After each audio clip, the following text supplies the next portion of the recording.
ব্যক্তিগত পছন্দ নয়, পেশাগত দক্ষতার ভিত্তিতে সশস্ত্র বাহিনীতে পদোন্নতি নির্দেশ প্রধানমন্ত্রীর। স্থানীয় নির্বাচনে জনমতে প্রতিফলন ঘটবে, মঈন খান সরকারের কর্মকাণ্ড তুলে ধরবে তথ্য মন্ত্রণালয় পাঠ্য। মহেশখালীতে গ্যাস সরবরাহ বেড়ে 28 বিদ্যুৎ কেন্দ্র ফের চালুর সম্ভাবনা, জবাবদিহিতে কাজ করছে সরকার রিজভি। বিশেষ রাষ্ট্রকে খুশি করতে জাদুঘর থেকে অনেক কিছু সরানো হয়েছে, ডক্টর শফিক। হিস্সা আদায় ব্যর্থ সরকার নাহিদ।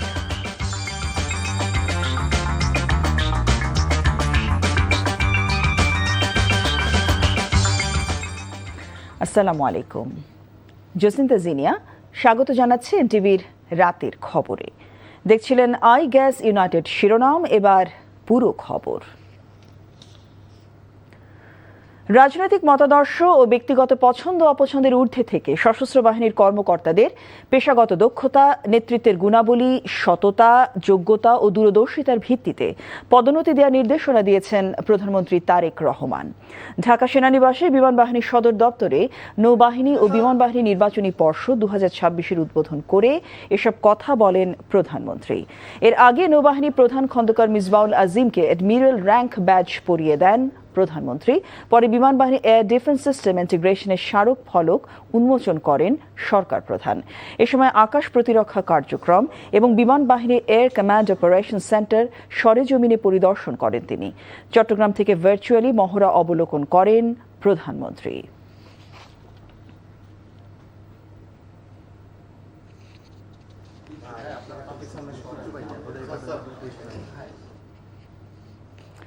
বঙ্গভবনে দাপ্তরিক কার্যক্রম শুরু করেছেন রাষ্ট্রপতি মির্জা ফখরুল ইসলাম আলমগীর। বেলা 11টায় রাষ্ট্রপতি বঙ্গভবনে পৌঁছলে পুলিশের একটি সুসজ্জিত অশ্বারোহী দল তাঁকে অভ্যর্থনা জানায়।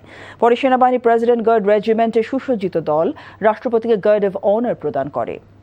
তামজিদ সুমনের রিপোর্ট। দেশের 23তম রাষ্ট্রপতি হিসেবে শপথ নেয়ার পর আজ প্রথমবারের মতো বঙ্গভবনে নিজের কার্যালয়ে গেছেন রাষ্ট্রপতি মির্জা ফখরুল ইসলাম আলমগীর। সকাল 10:50 মিন্টো রোডের সরকারি বাসভবন থেকে বঙ্গভবনের উদ্দেশ্যে রওনা হন তিনি। এদিন বেলা 11টায় বঙ্গভবনে পৌঁছান নবনির্বাচিত রাষ্ট্রপতি।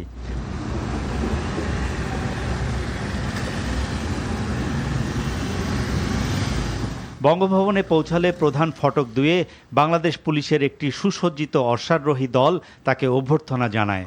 এর পরপরই রাষ্ট্রপতি মির্জা ফখরুল ইসলাম আলমগীরকে আনুষ্ঠানিকভাবে গার্ড অব অনার প্রদান করে প্রেসিডেন্ট গার্ড রেজিমেন্টের চৌকস দল।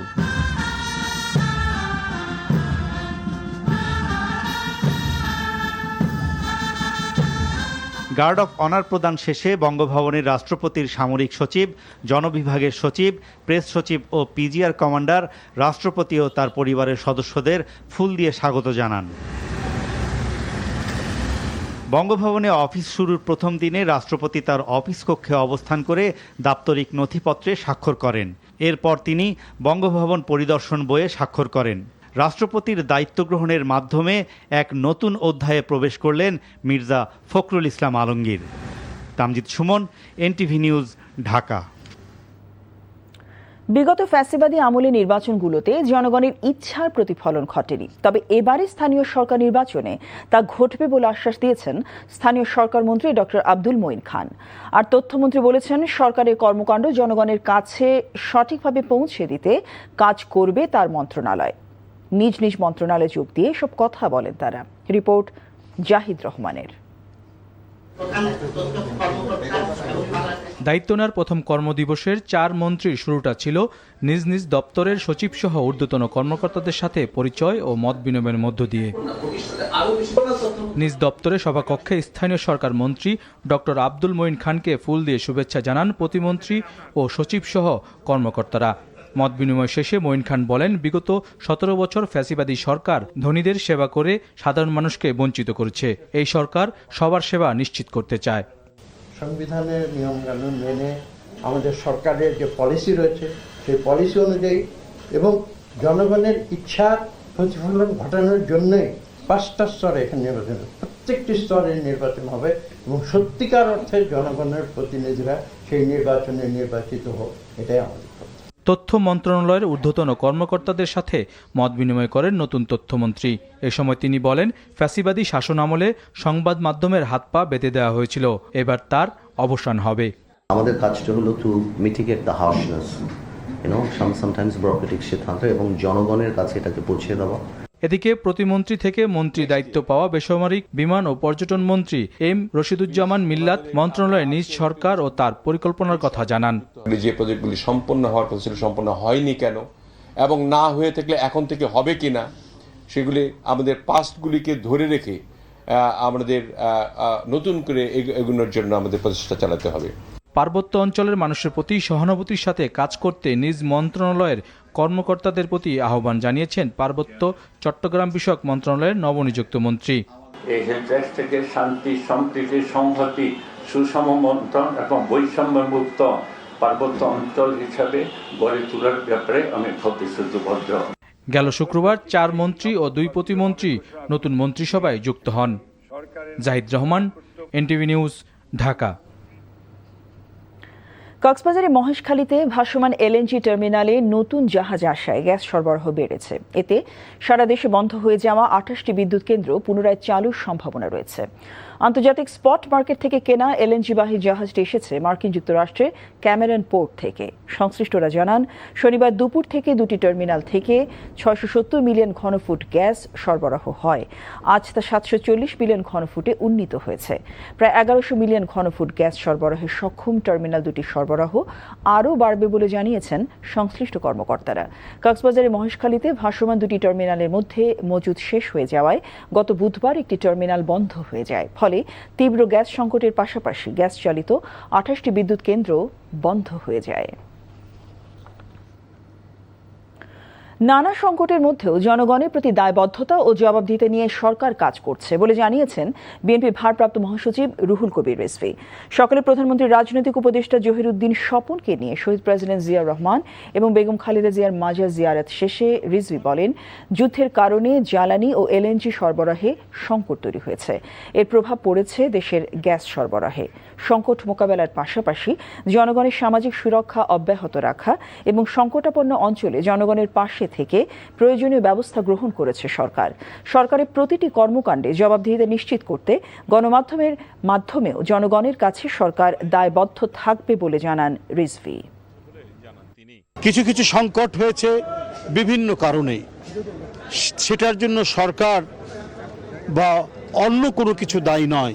সেটি হচ্ছে, আমি বলবো যে এক ধরনের প্রাকৃতিক একটি সংকট। প্রাকৃতিক সংকট ইন এ সেন্স যে আপনার যুদ্ধের কারণে আমাদের জ্বালানি সংকট হয়েছে এবং আমাদের যে টার্মিনাল, যেখানে গ্যাস এলএনজি যেখান থেকে সরবরাহ করা হয় সেটি ত্রুটিযুক্ত। বিশেষ রাষ্ট্রকে খুশি করার জন্য জাদুঘর থেকে অনেক কিছু গায়েব করা হয়েছে বলে অভিযোগ করেছেন বিরোধী দলীয় নেতা এবং জামায়াত আমির ডাক্তার শফিকুর রহমান। ফেলানি সহ সীমান্ত হত্যার স্মৃতিচিহ্ন গায়েব করা ভালো লক্ষণ নয় মন্তব্য করে তিনি বলেন, একটি দল ছাড়া অন্য কারো ইতিহাস জায়গা দেয়া হয়নি জুলাই জাদুঘরে।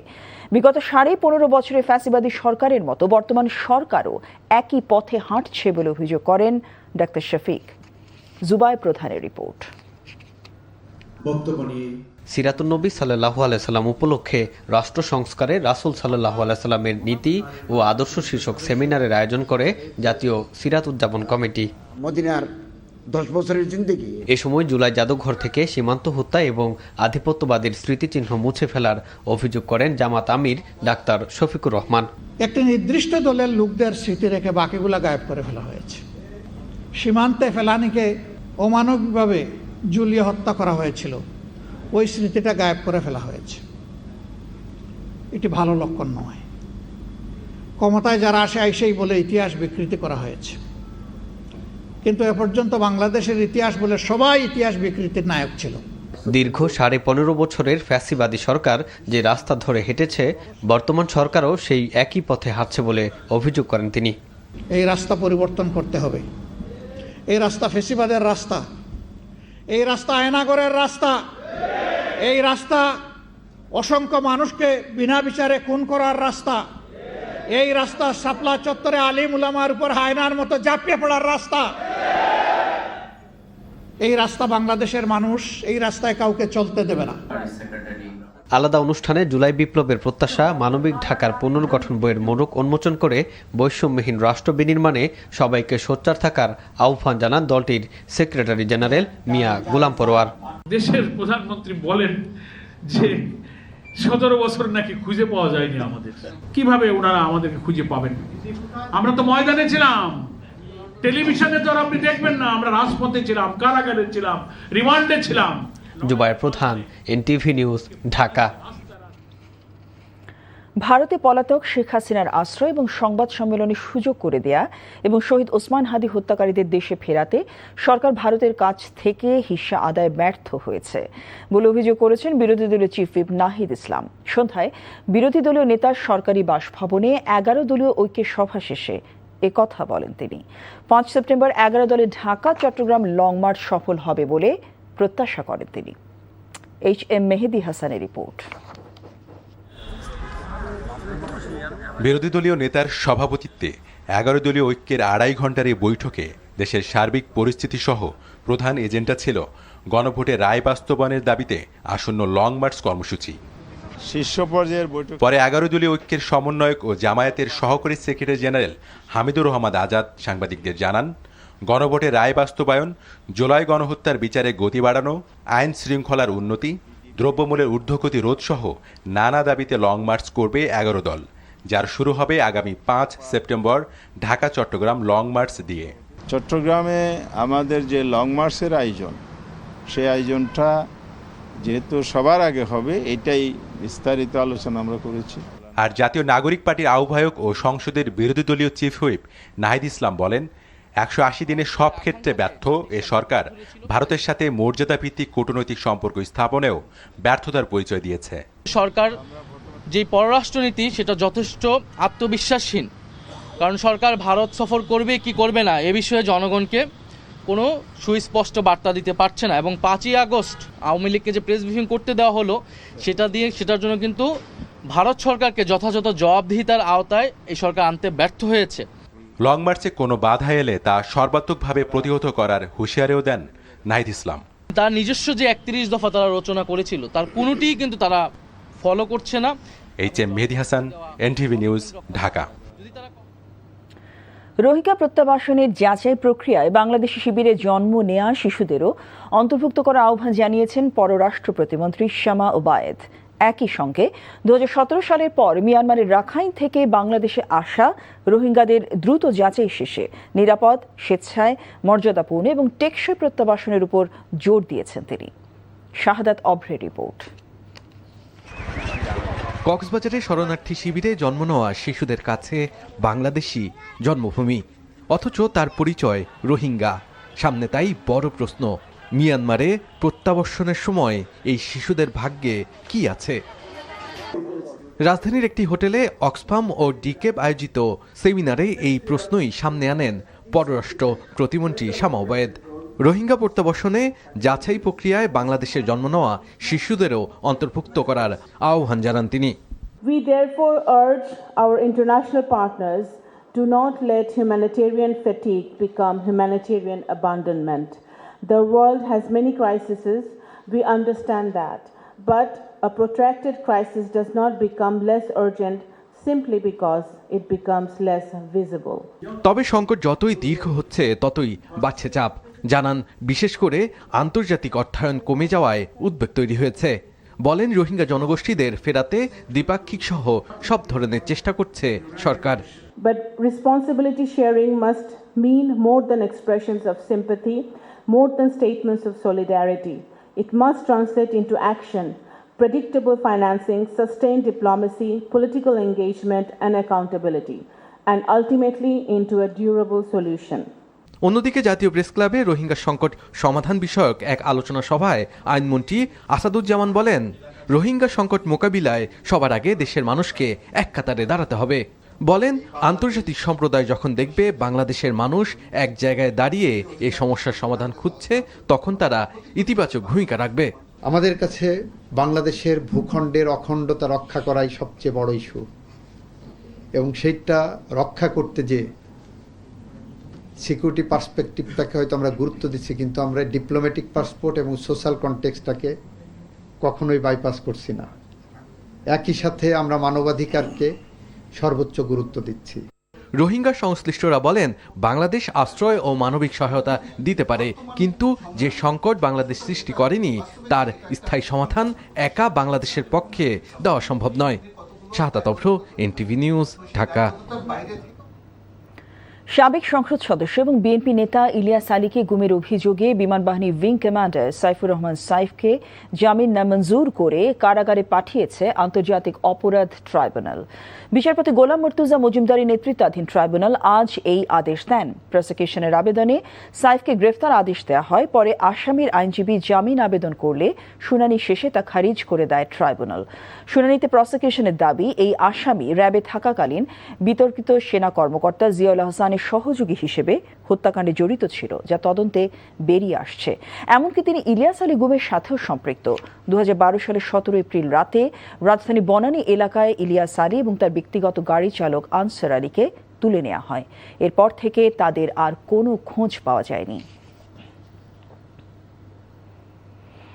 গত 24 ঘন্টায় ডেঙ্গু জ্বরে আক্রান্ত হয়ে ঢাকায় 4 জন এবং ময়মনসিংহ বিভাগে 1 জন মারা গেছেন। একই সময় হাসপাতালে ভর্তি হয়েছে 839 জন। স্বাস্থ্য অধিদপ্তরের নিয়মিত প্রেস বিজ্ঞপ্তিতে এ তথ্য জানানো হয়। চলতি বছরে এখন পর্যন্ত ডেঙ্গুতে প্রাণ হারিয়েছেন 82 জন। এবছর এখন পর্যন্ত ডেঙ্গু শনাক্ত হয়েছে 28,929 জনের, যার মধ্যে 26,897 জন হাসপাতালে চিকিৎসা নিয়ে বাসায় ফিরেছেন। এদিকে গত 24 ঘন্টায় দেশে হামের উপসর্গ নিয়ে আরও 3 শিশুর মৃত্যু হয়েছে। তবে এই সময়ের মধ্যে নিশ্চিত হামে কারো মৃত্যু হয়নি। একই সময়ের মধ্যে হাম ও হামের উপসর্গে আক্রান্ত হয়েছে 1,228 জন। কারিগরি শিক্ষা বাংলাদেশের সবচেয়ে অবহেলিত সেক্টর। এই সেক্টর ছাড়া বাংলাদেশের উন্নয়ন সম্ভব না বলে মন্তব্য করেছেন শিক্ষামন্ত্রী আ.ন.ম এহসানুল হক মিলন।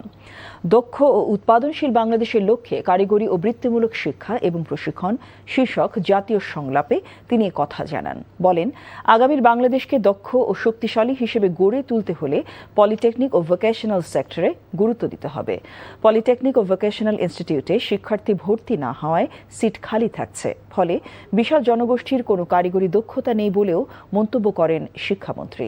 দক্ষতা না থাকায় বিভিন্ন দেশে কাজের বিশাল সুযোগ থাকলেও এই সুযোগ কাজে আসছে না বলেও জানান তিনি। আমরা ডেমোগ্রাফিক ডিভিডেন্ড পে করতে হলে আমাদেরকে যদি এই টেকনিক্যাল এডুকেশন সোশ্যাল ইকোনমিক ডেভেলপমেন্টে যদি আমরা না করতে পারি, তাহলে তো একই হইল। টার্সিয়ারি এডুকেশনে চাকরি পেতে পেতে কারোর 30 বছর চলে যায়, কারোর 32 বছর চলে যায়, যে ভালো পেলেও 26 বছর আগে পড়ে না। কিন্তু আমরা জানতাম পলিটেকনিক ইনস্টিটিউটে আপনি 6 বছর বয়সে লেখাপড়া করলেন, ক্লাস 10 16 বছরে বেরোলেন, 3 বছরে আপনি ডিপ্লোমা করলেন, 19 বছরে আপনি চলে গেলেন। সোশ্যাল ইকোনমিক ডেভেলপমেন্ট হতে তো এভাবেই হয়। সরকার দলীয় সদস্যদের অবহেলার কারণে অর্থ মন্ত্রণালয় সম্পর্কিত সংসদীয় কমিটির কার্যক্রমে ব্যাঘাত ঘটছে বলে অভিযোগ করেছেন কমিটির সদস্য হাসনাত আব্দুল্লাহ। সংসদের মিডিয়া সেন্টারে এই অভিযোগ করেন তিনি। আমাদের গুরুত্বপূর্ণ এজেন্ডা ছিল আজকে প্রথম মিটিংয়ের হচ্ছে সিদ্ধান্ত নিশ্চিতকরণ, আমাদের এনবিআর এর যে কাঠামোগত সংস্কারের বিষয়ে আলোচনা হওয়ার কথা ছিল, ট্যাক্স জিডিপি নিয়ে আলোচনা হওয়ার কথা ছিল, কিন্তু আমরা দেখেছি মিটিং শুরু হতে না হতেই মাননীয় অর্থমন্ত্রী পজিটিভ ছিলেন, কিন্তু সরকার দলীয় একাধিক সদস্য আমরা দেখেছি আবারই একই কথা, যে মিটিং তাড়াতাড়ি শেষ করা হোক, এটা আরেকদিন আলোচনা করা হোক, আবার অন্য মিটিং আছে তাদের। এভাবে এই মিটিংয়ের যে গুরুত্ব, আমরা মনে করি এই মিটিংয়ের গুরুত্বের সাথে এক ধরনের এই মিটিংকে অবহেলা করা। প্রতি বছরের মতো এবারও বিশাল জশ্নে জুলুসে ঈদে মিলাদুন্নবীর বর্ণাঢ্য আনন্দ র্যালির আয়োজন করেছে ঢাকার আঞ্জুমানে রহমানিয়া আহমদিয়া সুন্নিয়া ট্রাস্ট ও গাউসিয়া কমিটি। সকালে মোহাম্মদপুরের কাদেরিয়া তৈয়বিয়া কামিল মাদ্রাসা প্রাঙ্গণ থেকে শুরু হওয়া র্যালিটি তাজমহল রোড, আসাদ গেট হয়ে ক্লাব মাঠে গিয়ে শেষ হয়। জুলুস শেষে মাহফিলে প্রধান মেহমান ছিলেন পীর সৈয়দ মোহাম্মদ সাবি শাহ। এ সময় তিনি বলেন, রাসূল সাল্লাল্লাহু আলাইহি ওয়াসাল্লামের আদর্শই শান্তি ও মুক্তির একমাত্র পথ। কুড়িগ্রামে ভুরুঙ্গামারিতে সার না পেয়ে কৃষকরা জোট বেঁধে একটি ডিলার পয়েন্টের গুদাম ভেঙে প্রায় 10,000 কেজি সার নিয়ে গেছে। স্থানীয়রা জানায় শিলখুড়ি ইউনিয়নের ডিলার শাহ আমানত ট্রেডার্সের মালিক তাইফুর রহমান মুকুল পর্যাপ্ত পরিমাণ সার বরাদ্দ পেলেও কৃষকদের দিতে গড়িমসি করেন। তার মোট বরাদ্দ ছিল 1320 বস্তা সার, এর মধ্যে গুদামে মজুদ ছিল 340 বস্তা। সকালে 2 শতাধিক কৃষক সারের জন্য জড়ো হয়। দীর্ঘক্ষণ অপেক্ষার পর ডিলার পয়েন্ট না খোলায় কৃষকরা গুদামের দরজা ভেঙে 197 বস্তায় ইউরিয়া সার নিয়ে যায়। খবর পেয়ে পুলিশ গিয়ে পরিস্থিতি নিয়ন্ত্রণে আনে। পরে পুলিশের তৎপরতায় 33 বস্তা সার ফেরত দিয়ে গেছে কৃষকরা। বাকি 164 বস্তা সার উদ্ধারের চেষ্টা চলছে বলে জানিয়েছে পুলিশ। পাহাড়ি ঢলে হবিগঞ্জের খোয়াই নদীর বাঁধ ভেঙে আবারও প্লাবিত হয়েছে 10টি গ্রাম। এর আগে গত 9 জুলাই রাতে বাঁধ ভেঙে লস্করপুর ইউনিয়নের অন্তত 35টি গ্রাম প্লাবিত হয়। অন্যদিকে ভারী বৃষ্টিপাত এবং পাহাড়ি ঢলে তলিয়ে যাওয়া খাগড়াছড়ি সদরের নিম্নাঞ্চল থেকে পানি নেমে গেছে, তবে জেলার দীঘিনালা লংগদু সড়কে পানি থাকায় যান চলাচল ব্যাহত হচ্ছে। আমাদের প্রতিনিধিদের পাঠানো তথ্য এবং ছবিতে আহমেদ শরীফের ডেস্ক রিপোর্ট। হঠাৎ করে পানি বাড়তে শুরু করায় আতঙ্ক ছড়িয়ে পড়ে হবিগঞ্জের লস্করপুর ইউনিয়নের বিভিন্ন গ্রামে।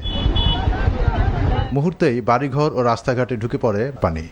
পরিস্থিতি দ্রুত অবনতি হওয়ায় শিশু, নারী ও বয়স্কদের নিয়ে বাড়িঘর ছেড়ে নিরাপদ আশ্রয়ে ছোটেন স্থানীয়রা। এর আগে গত 9 জুলাই রাতে খোয়াই নদীর বাঁধ ভেঙে লস্করপুর ইউনিয়নের অন্তত 35টি গ্রাম প্লাবিত হয়। কয়েকদিন পানিবন্দী থাকার পর দুর্ভোগ কাটিয়ে উঠতে না উঠতেই আবারও পানির নিচে চলে গেল একই এলাকার কয়েকটি গ্রাম। স্থানীয়দের অভিযোগ, বাঁধটি দ্রুত ও টেকসইভাবে মেরামত করা হলে এমন পরিস্থিতির পুনরাবৃত্তি ঠেকানো সম্ভব হতো।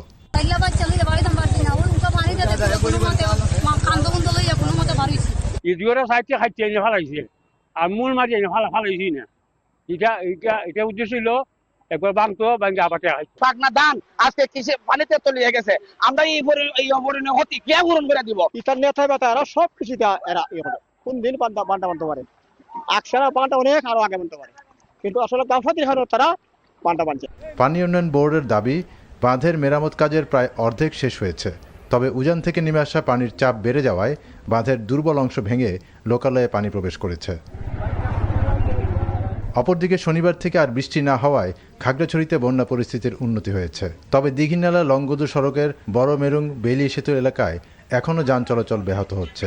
গাড়িটা পলট খাইয়া এখন আমি অসহায়ের মতো তাকাইয়া রয়েছি, আর কিছু বলার নাই।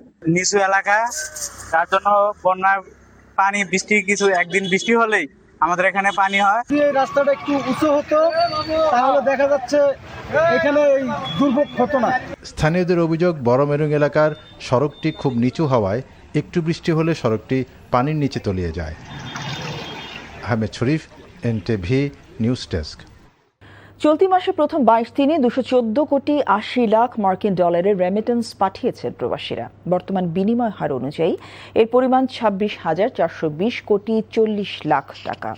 কেন্দ্রীয় ব্যাংকের তথ্য অনুযায়ী চলতি অগস্টে 22 দিনের রেমিটেন্স প্রবাহে গত বছরের একই সময়ের তুলনায় বড় ধরনের প্রবৃদ্ধি হয়েছে। 2025 সালের 1 থেকে 22 অগস্ট দেশে রেমিটেন্স এসেছিল 171 কোটি 10 লাখ ডলার, আর চলতি বছরে একই সময় এসেছে 214 কোটি 80 লাখ ডলার। সেই হিসেবে এক বছরের ব্যবধানে এবার রেমিটেন্স বেড়েছে 43 কোটি 70 লাখ ডলার। আর্থিক খাত সংশ্লিষ্টরা বলছেন, বৈধ পথে অর্থ পাঠানোর ক্ষেত্রে প্রবাসীদের আগ্রহ বৃদ্ধি, ব্যাংকিং সেবার সহজলভ্যতা এবং রেমিটেন্স পাঠানোর প্রক্রিয়া আরও সহজ হওয়ায় প্রবাসী আয় বাড়ছে। ইউনাইটেড আইগ্যাস এলপিজি লিমিটেডের উদ্যোগে সিলেটের কুশিয়ারা ইন্টারন্যাশনাল কনভেনশন হলে অনুষ্ঠিত হয়েছে রিটেইল পার্টনার্স মিট। এতে 600-এরও বেশি রিটেইল এলপিজি ব্যবসায়ী অংশ নেন। অনুষ্ঠানে বক্তারা ইউনাইটেড আইগ্যাসের রিটেইল এলপিজি ব্যবসায়ীদের দীর্ঘদিনের আস্থা, সহযোগিতা এবং অবদানের প্রশংসা করেন। একই সঙ্গে ভবিষ্যতে পারস্পরিক সহযোগিতা আরও জোরদারের প্রত্যয় ব্যক্ত করেন তারা। রিটেইল পার্টনার্স মিটের মাধ্যমে ইউনাইটেড আইগ্যাস এলপিজি লিমিটেড এবং এর ব্যবসায়িক অংশীদারদের মধ্যে পারস্পরিক আস্থা ও দীর্ঘমেয়াদী সম্পর্ক আরও সুদৃঢ় করবে বলে আশা প্রকাশ করেন আয়োজকরা। অনুষ্ঠানে উপস্থিত ছিলেন ইউনাইটেড আইগ্যাসের CEO Harun Urtaz, CFO Osman Celik এবং জেনারেল ম্যানেজার ও head of sales Shawkat Osman Jamil. বাংলাদেশে আসতে পারে 5 পরে বিশ্ব চ্যাম্পিয়ন ব্রাজিল। অক্টোবরে ভারতের বিপক্ষে প্রীতি ম্যাচে খেলতে যাওয়ার আগে ঢাকার 2টি মাঠে নিরপেক্ষ ভেন্যু হিসেবে প্রস্তুতি নিতে পারে সেলেসাওরা। এ কারণেই রোববার জাতীয় স্টেডিয়াম এবং কিংস অ্যারেনা পরিদর্শন করে ভেন্যুগুলোর মান সম্পর্কে নিশ্চিত হতে চেয়েছে ব্রাজিলের প্রতিনিধিরা। আরও জানাচ্ছেন কুশল ইয়াসির। সংস্কারের পর নতুন রূপ পাওয়া জাতীয় স্টেডিয়াম এবার জায়গা করে নিতে পারে ব্রাজিলের আন্তর্জাতিক সফরের পরিকল্পনায়। তাই হঠাৎ ঢাকা সফরে ব্রাজিলের প্রতিনিধি দল। অক্টোবরে ভারতের বিপক্ষে ম্যাচের আগে নিরপেক্ষ ভেন্যু হিসেবে ঢাকাকে বেছে নেওয়া হলে বাংলাদেশের ফুটবল প্রেমীদের জন্য তৈরি হবে বড় এক সুযোগ। ফুটবল ফেডারেশনের জন্য একটা গৌরবজনক দিন বলবো যে ব্রাজিলের থেকে একটা প্রতিনিধি দল এসে আমাদের স্টেডিয়াম, আমাদের মাঠ সর্বকিছু দেখে গেছে। তাদের টার্গেট হলো আগামীতে তারা যে কোনো দেশের বিপক্ষে অথবা আমাদের বাংলাদেশের বিপক্ষেও খেলতে চায়। শুধু ম্যাচ আয়োজন নয়, ব্রাজিলের কাছে গুরুত্বপূর্ণ মাঠের মান, অনুশীলনের সুযোগ, খেলোয়াড়দের নিরাপত্তা এবং ফ্যানদের জন্য আন্তর্জাতিক মানের সুবিধা, এসব বিষয় খতিয়ে দেখতেই জাতীয় স্টেডিয়াম পরিদর্শন করেছেন ব্রাজিল দলের প্রতিনিধিরা। তারা পুরো মাঠটা ঘুরে ঘুরে দেখছে, মাঠের ড্রেনেজ সিস্টেম কী আছে, পানি কিভাবে দিচ্ছে, প্লাস হলো ঘাসগুলো দেখছে। এখানে মাঠে যারা কাজ করতেছে তাদেরকে ডেকে নিয়েও কথা বলছে। ব্রাজিলের মতো বিশ্ব চ্যাম্পিয়ন দলের প্রতিনিধিদের ঢাকায় আসা তাই শুধু ভেন্যু পরিদর্শন নয়, বাংলাদেশের ফুটবল অবকাঠামোর জন্য গুরুত্বপূর্ণ বার্তা। 5 বারের বিশ্ব চ্যাম্পিয়ন ব্রাজিলের এই প্রতিনিধি দলের আকস্মিক সফর যেন বাংলাদেশের ফুটবলের ভবিষ্যৎ খুলে দিচ্ছে, এমনটাই ভাবনা সংশ্লিষ্টদের। কুশল ইয়াসির, এনটিভি নিউজ, জাতীয় স্টেডিয়াম, ঢাকা। খবর শেষ করছি, তবে যাবার আগে আই গ্যাস ইউনাইটেড শিরোনামগুলো আরেকবার। ব্যক্তিগত পছন্দ নয়, পেশাগত দক্ষতার ভিত্তিতে সশস্ত্র বাহিনীতে পদোন্নতি নির্দেশ প্রধানমন্ত্রীর। স্থানীয় নির্বাচনে জনমতে প্রতিফলন ঘটবে মঈন খান, সরকারের কর্মকাণ্ড তুলে ধরবে তথ্য মন্ত্রণালয় পার্থ। মহেশখালীতে গ্যাস সরবরাহে বেড়ে 28 বিদ্যুৎ কেন্দ্র ফের চালুর সম্ভাবনা, জবাব দিতে কাজ করছে সরকার। রিজভি। বিশেষ রাষ্ট্রকে খুশি করতে জাদুঘর থেকে অনেক কিছু সরানো হয়েছে, ডাক্তার শফি। হিস্সা আদায় ব্যর্থ সরকার, নাহিদ। এই ছিল রাতের খবরে। এই খবরের ভিডিও সহ আপডেট জানতে ভিজিট করুন NTV অনলাইন www.ntvbd.com। এছাড়াও NTV জনপ্রিয় সব অনুষ্ঠান ও খবরের আপডেট জানতে ভিজিট করুন আমাদের ইউটিউব ও ভেরিফাইড ফেসবুক পেজ। রাত 1টায় মধ্যরাতের খবর দেখার আমন্ত্রণ রইল। সবাইকে ধন্যবাদ। শুভরাত্রি।